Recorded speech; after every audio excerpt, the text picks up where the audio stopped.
And Marnus Labuschagne, big fan of his, terrific batsman, superb initiation into Test cricket. He'll be the concussion sub for me, so that we get concussed or any of. That's a really good way out of it. That's a really good way out of it.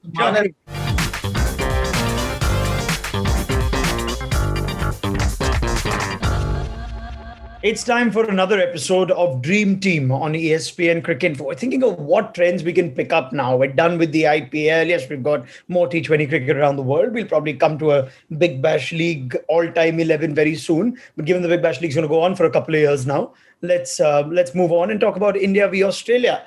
And that's the talk of the town. And we have decided to come up with a combined India-Australia Test 11 for all conditions. Basically, if these two teams were one, which they effectively are, they love each other so much, go well, youngster, we're all friends, we're all good mates, the IPL rocks, all of that. So let's just understand what kind of team we'd come up with if we had Warner, Kohli, Smith, Labuschagne, Starc, Cummins, Hazelwood, Bumrah, all at our disposal. To make this unenviable 11, Andrew Mclashon is here. He's our man who covers cricket in Australia now after his many years of dealing in England. He couldn't take it anymore. He's Australian for all practical purposes. Nasha, how are you doing today? I'm good. Good to see you guys again. And Shashank and Shamya will obviously outvote the Australian come international expert here, because that's just how cricket politics works. But we are going to make sure there's a firm balance, Shamya, and we have Indians and Australians in this team. Absolutely. Currently, it's in Australia. I think I'm going to be somewhere in between. It's very curious, this. When you pick a combined 11, Shashank, for two teams in a current test situation, are you picking two teams that will play the rest of the world, for example? If they have to play any other team, if it's a combined India-Australia 11, that's the team we pick. So do we pick a team for conditions in India and Australia only, because that's the only two places these two will play? Or do we pick a team that will be successful anywhere? Well, assuming that they play the World Test Championship final at Lord's, you need to pick an all-weather team. So I guess we'll look at all venues and all conditions. Brilliant. Assuming there is a World Test Championship, assuming there will be a final, assuming it'll happen in our lifetime, that's what we're going to go with. So this should be fun. Again, I'll mention the criteria. Current players, right? They don't need to necessarily be a part of the India squad or the Australia squad for the current Test series. We're looking at all the possible options of players that are still active and not retired. So you can go Rohit Sharma, you can go Ishant Sharma, you can go anyone who might be injured or who isn't injured, but we don't know of, neither does the team management, all that is up for grabs, right? Let's start. And I want to start with the openers, because I think this will be the longest conversation. I think a lot of the team will pick itself, but the openers one is an intriguing one. I'm assuming everyone's in for David Warner, and I'm assuming everyone has a serious question mark on who the other guy is. Nasha, take it away. Yeah, so that you pretty much summed up where I am there. I think David Warner has to be a shoo-in, doesn't he? He's in all formats, all conditions, except if he's facing England bowlers around the wicket. Batsman, that's his one big weakness. But I think all his other strengths outweigh that. I mean, in Australia, the season, obviously last summer here was a huge season, that triple century that we'll all remember in the test against Pakistan. And he can take a test match away from the side in a session. I mean, India have been on the receiving end of that a couple of times, kind of centuries in a session and things like that. So I think, I can't see how we can look past Warner for at least spot one. But yes, I've got a few either ors for option two. So happy to throw it to the floor to see which other names get thrown in there. 881 runs for David Warner. I'm just counting numbers in the World Test Championship. That should give you a degree of currency, if at all we must go by it. That epic 330, as Andrew Mclashon points out, against Pakistan at the Adelaide Oval. And you'd think a player for all conditions, Shashank, even though we said there could be a World Test Championship in England. What if this combined team is to play England? In that case, would it merit somebody else? Or would you still go for Warner in spite of that rather poor record that he had against Stuart Broad in particular? No, not really. Warner is an impact player, irrespective of current form. In many ways, he is to Australia what Sehwag was to India. He can demoralize the opponents. He can take the game away in one session. And he can just have the kind of effect that Sehwag had on Australia. Like, say, let's take the example of that Boxing Day test in 2003, where he just walloped 195 in less than 2 sessions. So that's the kind of impact that Warner is capable of producing. So I think irrespective of current form, he'll always be a threat, irrespective of pitches, form, and the bowling attack. So Warner is definite shoe-in for me. Okay, Shamya, you can continue with that now and tell me who you think should partner Warner. I was wondering whether you have, off the options at the moment, Rohit Sharma would probably be top picks. But would you want two batsmen who can do that? Or would you rather have one of the openers who can perhaps do a bit of the old-fashioned grind? Which Warner is also capable of, let's be fair. Of course, both of them are capable of batting long. Absolutely. And at the moment, like I was saying, Joe Burns at his best, Murli at his best from 3 or 4 years back, would perhaps be strong contenders. But at the moment, I don't think it can be anyone apart from Rohit Sharma. Okay, so you've cast a vote in favor of Rohit, which is very, very, very interesting. We had Rohit Sharma as our dream team opening option for a current Test 11 a few months back in the that I would agree with. And all sorts of kind words were sent to us on social media for having done that. Now, few players polarize opinion in Test cricket as much as Rohit Sharma, and I can see why Sharma is going. His numbers are great, but there is this massive question mark that comes with Rohit. All his runs in Test cricket opening the batting have come in those rather friendly conditions at home. He didn't play in New Zealand. He's not going to play in the first couple of tests in Australia. So big question mark. Are you, Shashank, going to make it Rohit Sharma, or you've got something else in mind? I have absolutely no issues with Rohit Sharma, the batsman. But again, when it comes to opening the batting in overseas conditions, I think the jury is still out. Well, of course, he isn't to be blamed because he's injured, so he's not going to be playing the series. But even otherwise, I think Rohit is a good batsman. But just considering the record and just considering how big a series this is going to be, and also considering the fact that we're picking from the current lot, I would be tempted to go with Mayank Agarwal. 2 years ago, he wasn't even on the tour of Australia, and he is now the first choice opener for India in Test cricket. So the very fact that he's come a long way this far when at 29 is a testament to how hard he's worked for his runs and how hard he's worked in domestic cricket. So I think I'll be very tempted to go with Mayank Agarwal. The one thing that I like about him is that when he gets off to starts, he makes them count and he goes big. His first Test 100 was a double 100 against South Africa at home. He followed that up with another 100 in the next Test match. So he goes by this philosophy that when it rains, it pours. So you score as many runs as possible when you're in form, so that when you're not in form, you're still in the green. So that's not a bad attitude to have, really. So I would be very tempted to go with Mayank Agarwal. Okay, we've got Rohit, we've got Mayank. In some ways, Nasher, Mayank is to India what Warner is to Australia. He's the short pick, or we think so, that Mayank is the short pick. And now we're trying to figure who partners him in Test cricket. So just by logic, should it just go with if Warner's Australia's preferred opener, Mayank is India's preferred opener, naturally the two of them become the preferred opening pair? Yeah, I mean, of the kind of the rough 11 I jotted down before we started this, he was actually who I'd had penciled in with Warner.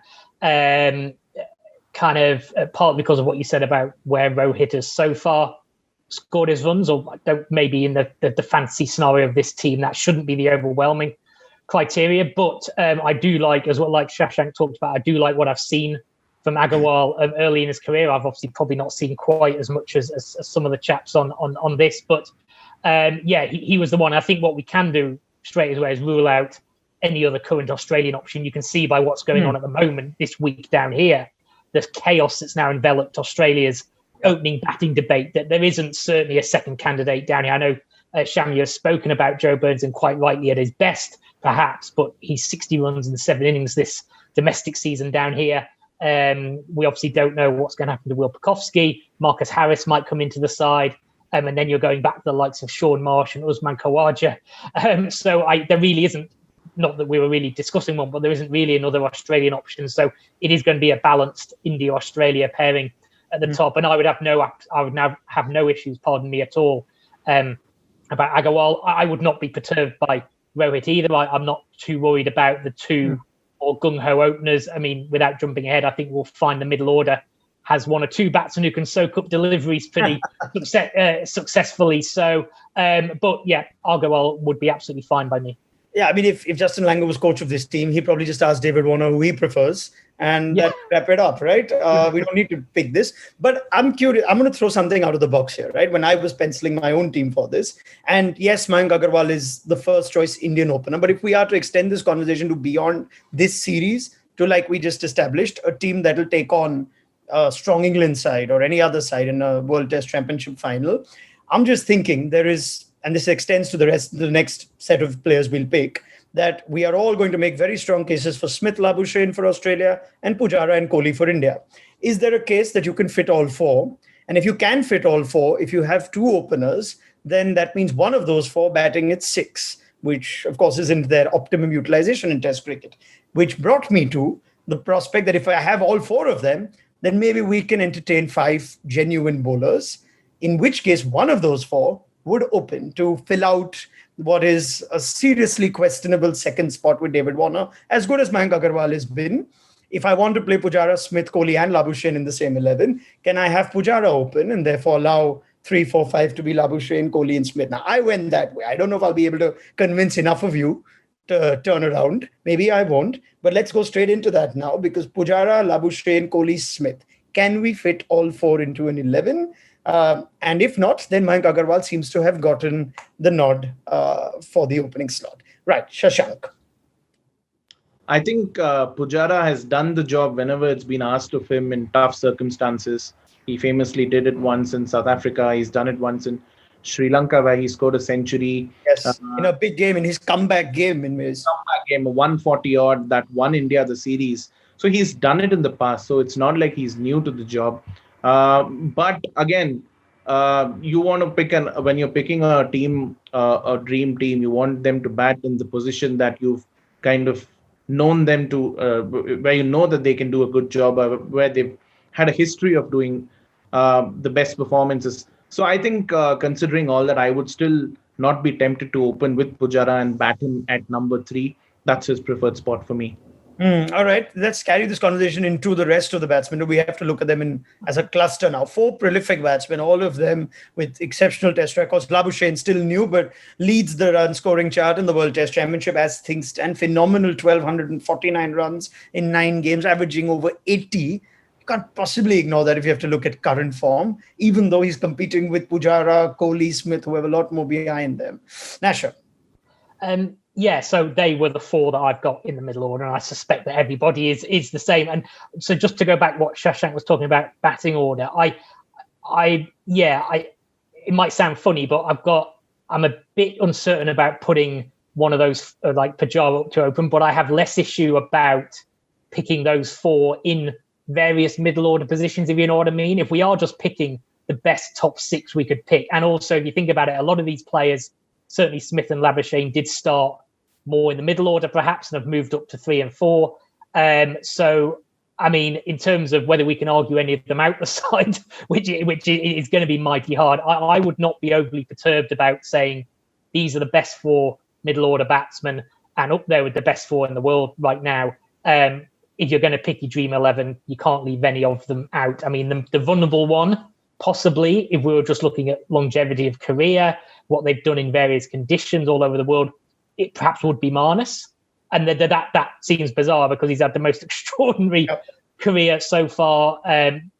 But I mean, it's a very small, but it was tests in England and tests in Australia. So do we factor that in? That would be the only way I'd possibly be able to argue one of those spots out. I think it's very hard to leave any of those 4. And the other battle, of course, is obviously who takes number 4, 5, and 6 in what order.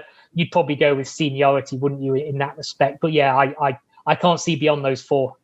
They're being so nice to each other. They're just, Kohli will offer it to Smith. Smith will say, no, you go. Kohli will say, no, you go. And that's, one of them will get timed out. But on a serious note, Shamya, do you have all 4 of them? Okay, so what you said a minute back, it was the niggle for me as well, that if you have those 4, those 4 would be, most of them would be strong contenders for a World 11 as well. And at the moment. But where do you fit the wicketkeeper in if you have 5 bowlers? So that was one of the things I was wondering about. And yes, I said Rohit Sharma, but I was also kind of toying with the idea of a KL Rahul or a Matthew Wade or whoever is available opening the batting. India probably doesn't have one option of that sort right now outside of KL Rahul. I don't know about Rahul keeping in the test match, but you need a wicketkeeper somewhere. And it probably, number 7 is probably the best position for the wicketkeeper. But you're looking at an outstanding middle order where, yes, Labuschagne bowls a bit, Smith bowls a bit, but would you pick them as the fifth bowler? Those questions are all kind of there and thereabouts. And that's the tricky one for me.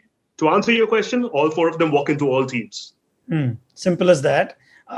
So are we worried about having one of these four, Shashank? You made the point that if I'm picking the ideal 11, they should bat in the position of note. Therefore, you wouldn't want Pujara opening when we know what he does best is at 3. Now, if you pick all four, someone's batting at 5 or 6. So he's batting from 5-6 instead of 3-4, not as much of a deal as batting 3-4 instead of 1-2.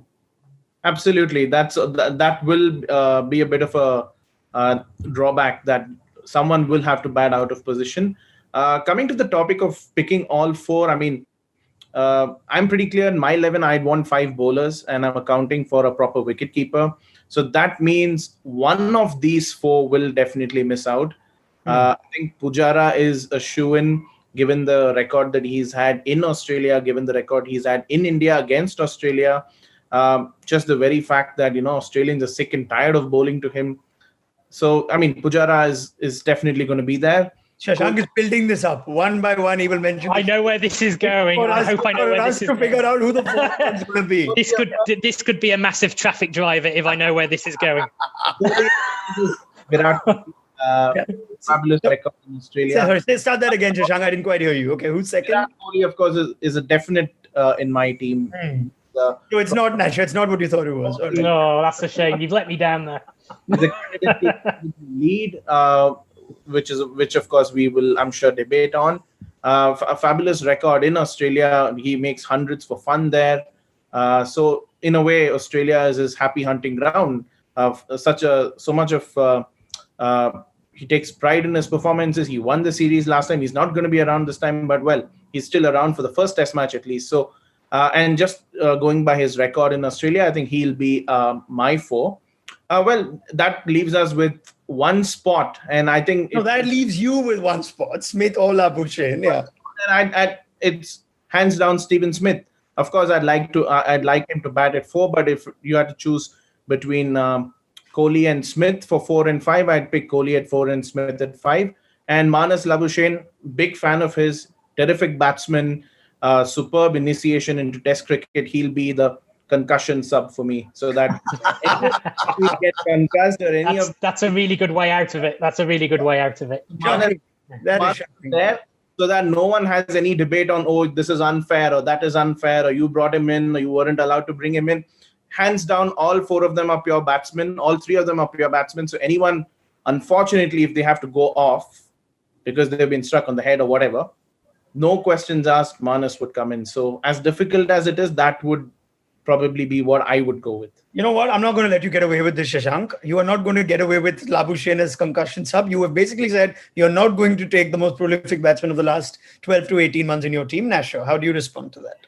Look, it's a compelling argument in a way. And as I was listening to Shashank there, I was going to say that obviously one of the debates about this team is kind of the structure of it. Now, I'd pick mine as a 6 batsman, keeper and 4 bowlers. And perhaps that was me just jotting down names earlier today and thinking that it's hard to leave out any of those top 6. But picking a balanced side obviously opens that up, because you see selection challenges all over the world. If a side wants a 5th bowler, then somebody has to miss out. So if we are looking at that 5th bowling option, and perhaps it would be the second spinner, there's probably a name that's top of most of our list because he bats as well, who would fit into that probably 7 behind our keeper position. But I mean, it seems bizarre to say we probably, if we're committed to 2 specialist openers, which I personally think is the right way to go, then we are. It's hard to say that it isn't going to be Marnus that misses out, but we are,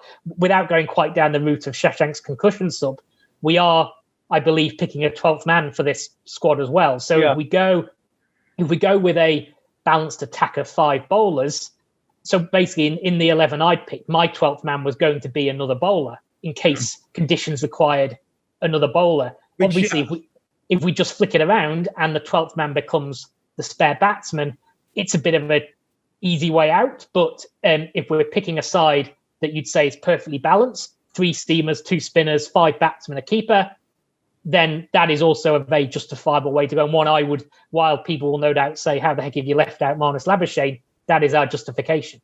Well, I guess one way of discussing this is, I think we're all, no matter whether you pick the specialist openers, whether you pick Labuschagne or not, you have to pick the specialist keeper batsman.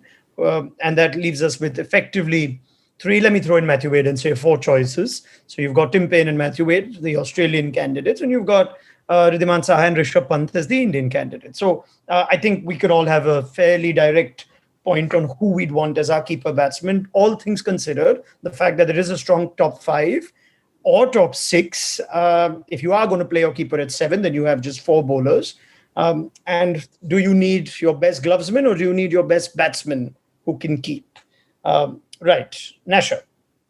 So I've gone with Saha in my initial team, batting at 7. There may be other guys on here who have slightly broader insight into his career, but I feel out of the options that we discussed, he's the most pure gloveman out of those 4. I mean, Tim Paine is a very good wicketkeeper, but perhaps Saha, the amount he stood up to spinners in his career, seems to me, from what I've seen, a very pure gloveman. I'm just thinking if the keeper is going to bat at 6, though, maybe Rishabh Pant, a slightly better, maybe considerably or slightly better batsman. So you're effectively going for the batsman who keeps wicket. Well, a bit harsh on Rishabh, but batsman who is a batsman who can keep wicket. Saha is probably a very traditional keeper, as is Tim Paine, and then Matthew Wade's again, who I would rule out Matthew Wade because he doesn't keep wicket really anymore. So, but he would be in your Pant mode, as in a batsman who is a little bit more rough around the edges. As a wicketkeeper, he'd be able to do the job, but a little bit more rough around the edges. So, to me, given the balance of the team, it's actually Saha versus Pant for me, and that's kind of if we're again trying to get the balance in the team. I feel bad leaving Tim Paine out, but he kind of is. We're not going to pick him as a specialist captain, I don't think. But I think that's where my keeper debate sits, and kind of probably depends whether we want them at 6 and are confident enough for the batting above, or want a little bit of insurance in the guy who's got Test hundreds at a run a ball coming in at number 6 in the Gilchrist type mode. Yeah, Tim Paine's such a nice guy. He'll understand. That's the other thing. Shashank, you and me are of the opinion that there should be 5 bowlers, which means your keeper has to provide with the bat. And I'll put this out there, though. This thing of Saha and Pant, I don't know how much Shashank and Shamya agree with me on this, but Saha, of course, has been around longer and is the most secure glovesman, but Pant isn't a bad keeper by any means. No. That's just what I'd like to stress. A lot of times we tend to think Pant is a bad keeper because Saha is such a natural glovesman. He's actually kept fine. And add to that, like we said, the significant advantage you get with Pant the batsman. It seems like this Indian team believes Pant is the preferred overseas keeper batsman and Saha is the preferred glovesman at home because his batting need not necessarily be required on most occasions. So I'm very happy to go with Pant because I just think he adds more to the team. Now, Shashank, you think you need 5 bowlers. So I'm guessing you're echoing Rishabh Pant? Absolutely. Rishabh Pant, because of 5 bowlers, he's a slightly better batsman, a more impactful batsman, I feel. Saha is the kind of a batsman who'll grind it out with the lower order, who puts in the hard yards as much as anyone else. Very good keeper, best keeper out of the lot. But if you're looking at an overall package, I think Rishabh Pant slightly betters Saha in this kind of 11. So if we need a number 6 as a keeper, then it's definitely Rishabh Pant. As Nasha said, if it's a number 7, then probably you're looking at insurance in the batting. So that means you can have an out-and-out keeper in Saha at 7. So that's the only bone of consideration. So if it's number 6, then no doubt Rishabh Pant. Shamya? Hoping you just move on because past. But no, I can't agree with this simply because I'm looking at 4 bowlers. So my wicket keeper bats at number 7, and I've always been a bit. I don't like that whole argument about Pant being better against fast bowlers and batting overseas and Saha being a better spinner's keeper. I'm just saying that's what the Indian team seems to suggest. I don't think any of us... I don't quite agree with that. I understand it. What I'm going to do here is I'm going to say I'm going to stick to my team. 3 pacers, 1 spinner. Perhaps at Lords in that WTC final. I would like to see Saha there. I would definitely like to see Saha there at number 7 after possibly an all-rounder or a Labuschagne. I'm not particularly stressed there. But Saha is my pick there. I think Pant has been a bit up and down, been a bit too up and down for my liking. And Saha, you know what you're going to get with Saha. I think that's a big vote in his favor. But I guess Test cricket, Rishabh Pant's had his. I mean, I can't remember a bad series for Rishabh Pant, the keeper batsman in Test cricket. Yes, the entire package of it, there are question marks. And again, you go down to Saha as the secure, safer option. What I throw in is the potential of having no left-hander other than Warner in the top six. If that at all is a factor to consider, that you've got Warner and then potentially Mayank Agarwal, Pujara, whether you have Labuschagne or not, Kohli, Smith. So you've got lots of right-handers there. And Pant just adds that little more versatility for whatever it's worth. Let's see if we can lock in a place for Pant, because it looks like it's 2-2 at the moment. And depending on the balance of the team, if the keeper ends up batting 7, you go Saha. If the keeper ends up batting 6, you go Pant. So now let's get into the bowlers. And then I'm not asking for decisions or anything, because it just looks like the whole team will have to be spelled out, after which we can take some tough calls. So let's go to the bowler conversation. And before I get to the seamers, I think it's fair to say, regardless of what team we go, we are going to look at a toss-up for just one off-spinner. So is it going to be R. Ashwin or is it going to be Nathan Lyon? Shashank. Are we now talking about number 7, or are we talking about one? Is that relevant? Are you picking your off spinner on the basis of his batting, or are you picking the best off spinner? In my team, I've got 2 spinners. Okay. So if you want me to spell out both, I would pick Nathan Lyon ahead of Ashwin. That's number 1. So that answers your question. Purely because, given this series is in Australia, I've considered obviously the fact that Nathan Lyon has got more experience of bowling on these wickets, but of course he's got a better record. He's done well in India, he's done well in the UAE as well. So purely on ability, I think, and also Nathan Lyon has played tests consistently. Ashwin overseas at least has had issues where he started off well and then he's fallen apart. But quality, no doubt about it. So if I had to pick between those two, I'd go with Nathan Lyon, and my second spinner would be Ravindra Jadeja. And I'm picking him as a batting all-rounder, not as a bowling all-rounder. Since 2018, he's played 14 innings and he scored close to 700 runs at 6 half centuries, 100. And those and an average of about 54 for someone who can bat at a 7. So purely on batting ability, the kind of impact that he can have as a fielder, who can just come in and fire a run out or 2, can bowl and play a holding role if it's a seaming wicket, or if there's a bit of turn and bounce, he can definitely trouble the batsman. So Jadeja would be my number 7, and my number between Ashwin and Lyon will be Lyon. All right, fair enough. Like I said, if you are going to pick 2 spinners, you're not going to pick 2 offies in all likelihood. So Shashank's vote goes to Nathan Lyon for the off spin, and he wants that 5th bowling option, but as a spinner. Shamya, Lyon or Ashwin? Lyon. But Jadeja is a good pick. And that's the all-round option I was talking about. That either at 6, which is perhaps a slot too high for Jadeja, or at 7, you want someone who gives you that balance, who gives you that proper 5th bowling option. I was thinking fast bowling all-rounder because we're, again, talking about Lords and all conditions as opposed to the subcontinent. But Jadeja is an excellent pick, and he's a constantly improving batsman. Not just in Test cricket, across the board, he's just constantly on the rise. And quick overs, a wicket or 2, brilliant fielding.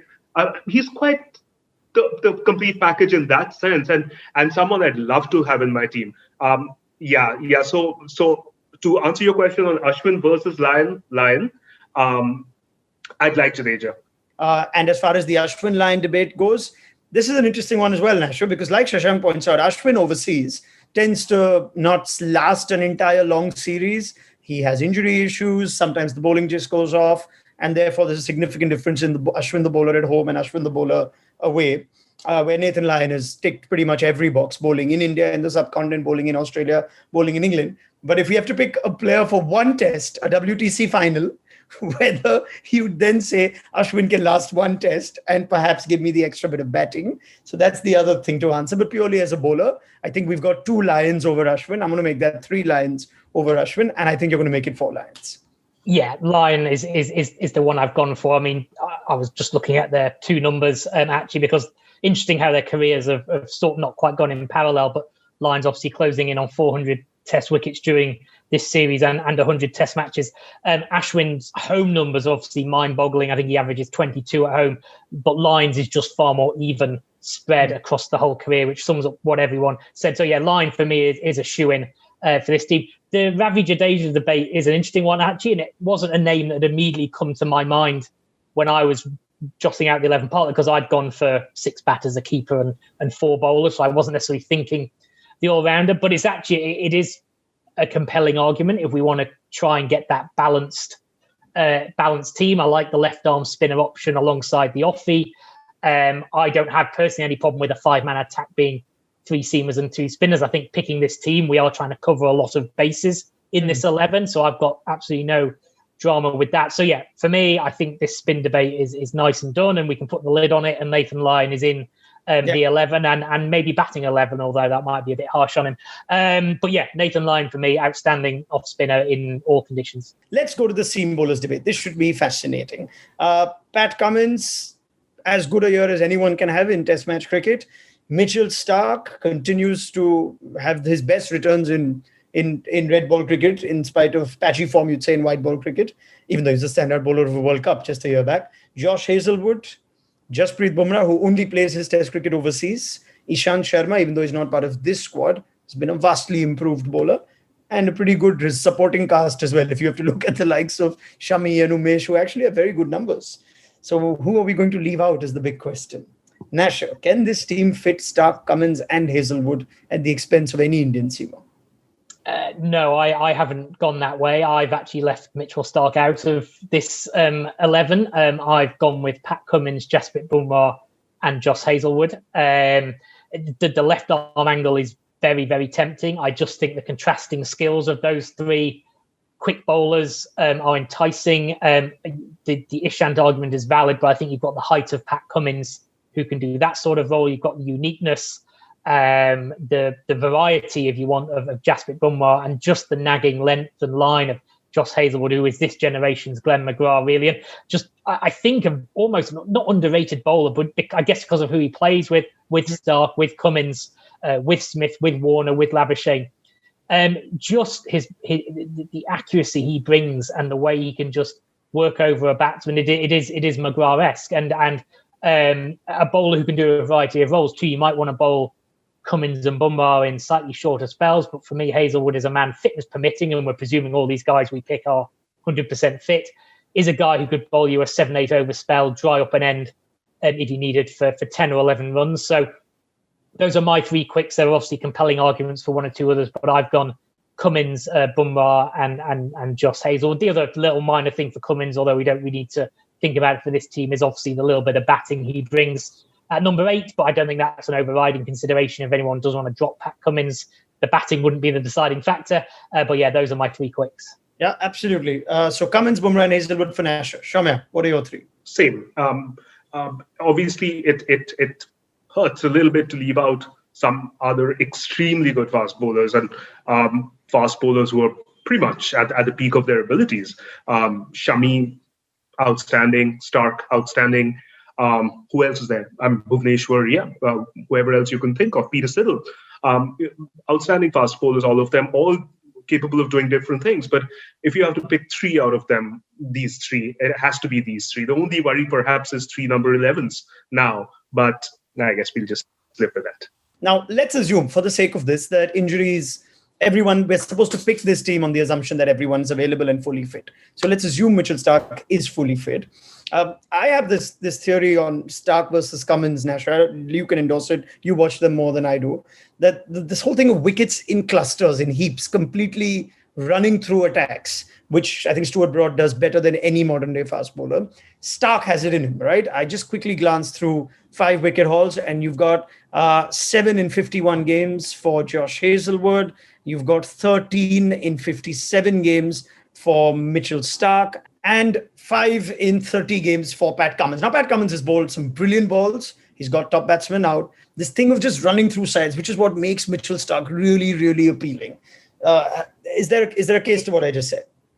there is absolutely a case, and it's almost the same debate that we haven't quite come to a conclusion of about our top order batting. That when you're picking this team from these two very fine test match teams, there's going to be 2 or 3 players that people are going to look at and go, how the heck did they not make it? And there is that streak factor in a fast bowler. I would argue that the 3 we're picking can have it on their day as well. They perhaps do it in a more subtle way, you know what I mean? Because I think the other thing about Starc is he just has that, partly because there's a hint of waywardness about him sometimes, but there's also this just sheer, the late swing, the Yorker. It's a very, it's quite a, I don't know if harsh experience is the right word, watching Starc bowl, because you always think that if he gets it right, he's so lethal, but then if he goes wrong, he can have a bit of a mare. Now, we've seen it in the one days recently, again, different formats, so I'm not using that as an argument. But basically, it comes down to the point that not everyone's going to make this 11. You know how you can get to do that? You just put Pujara to open. Remember? Have you guys been paying attention, taking notes or no? I've got everybody in. Everyone's happy. Well, anyway. All right. So you've heard all the arguments. You've heard what could very well be your team. Now, there still seems to be a bit of a question mark on whether you guys want Ravindra Jadeja in your 11 or your 12. It does look like that Mitchell Starc is the unfortunate casualty of what is a rich pool of fast bowlers, and therefore Starc wouldn't make the cut. So Cummins, Hazelwood, and Bumrah get the nod. Lyon has pipped R. Ashwin convincingly as the preferred off-spin bowler. And we do know David Warner, Kohli, Smith, and Pujara all get the nod. So now the question comes down to slotting out the final spot. Is anybody here pushing for Labuschagne to be in this team? Or have we now witnessed, because you want Warner and Mayank Agarwal, that Labuschagne goes out? Then I probably, despite my judgment earlier in this chat, and no doubt people will call me out on it, I could probably be persuaded that we could go the Pujara route opening, and then that gives you Kohli 3, Smith 4, Labuschagne 5, your keeper at 6, and then your 5th bowler, and then the 4 bowlers we've picked. So if that's the way that that we'll conclude this, and we can get you off to your next engagement, Ronak, on time, then I could be persuaded to go that route. That's it. I don't even want to hear any opposition. That's it. I'm good. I'm putting the stamp on it, sending it sealed, delivered. No, I like it. And that was the point I was going to make, actually. This, for a large part of their overseas tests, at least, Pujara has pretty much been in the first 3 or 4 overs, if not earlier. He's done that most of the England tour. He did that most of the Australia tour. And the fact that he has actually opened, not that he's only been in this virtual opening position as a result of poor opening partnerships India have had for the last 3 or 4 years. So whether it's Pujara or Labuschagne, you can toss that up. Shamya threw it open firstly by saying maybe you can put in Labuschagne. And Nasher said, might as well give it to the guy who has done it. I know Shashank is the only one who said no, play them in position. But yeah, Shashank, you can respond to this, even though it looks like we've got the votes now. No, I think I'm now fairly convinced with the arguments of both Nasher and Shamya, and also your point of view about looking at Labuschagne and how, given his numbers in the last couple of years, how it's going to be impossible to leave him out. So yeah, I mean, as consistent as Agarwal has been, I think if you had to pick between these two, in hindsight, I think it'll be pretty silly of us to leave out Marnus Labuschagne if that's. That's it. Brilliant. That's it. We don't need to do any more of this. I'm going to run through top 5 and bottom 4, and then we're going to pick the keeper and that final bowler's position. So Warner, Pujara, Labuschagne, Smith, Kohli. It's a pretty good 5. You better not getting. You shouldn't be getting 10 for. Shouldn't it be Kohli, Smith? Yeah, I mean, that's open too. So in no particular order, literally after David Warner, in no particular order, Warner, Pujara, Labuschagne, Smith, Kohli.